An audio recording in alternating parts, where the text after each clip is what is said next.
Díaz, esa es Isabel Macías, esa es Pilar Alonso, una de las más veteranas de esta final, una atleta del año 72, pero que ahí sigue compitiendo. Esa es Sonia Saiz, Nuria Puig y el dorsal 208 para el registro. Natalia, que obtuvo la victoria en una pista con una longitud inferior a la habitual, pistas de 200. En cronos hay una gran diferencia entre estas dos primeras clasificadas y el resto de participantes. La que más se aproxima está casi, en el caso de Natalia, en favor del campo a través. Ahora ya en estos últimos 400 metros se ve claramente el estado de forma de Natalia Rodríguez, que se permite incluso el lujo de incrementar ritmos.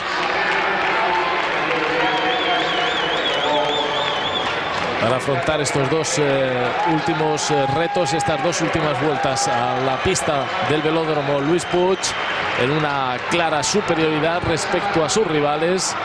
En el 1500 es imposible hacer un doblaje, pero a estos ritmos incluso alguna ahí podría haber tenido algún problema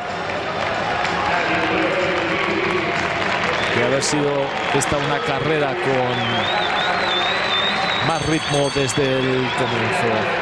El paso, toque de campana, los últimos 200 metros para Natalia Rodríguez, nuestra participante en el mundial. Tampoco está haciendo un extraordinario esfuerzo. Va a completar la prueba en una marca, como decíamos, en torno a los 4:10, 4:15, más que suficiente para ratificar su fantástico estado de forma. Sensacional, Natalia, victoria, nuevo título, campeonato de España, una vez más demostrando que es un portento y que sin duda se va a presentar en el campeonato del mundo como una seria aspirante a conseguir la victoria. Es su tercer título de campeona de España en pista cubierta, lo fue en 2004, 2009 y este es el tercero, con lo que se sitúa segundo de ese mundial con una fantástica medalla de oro en su pecho.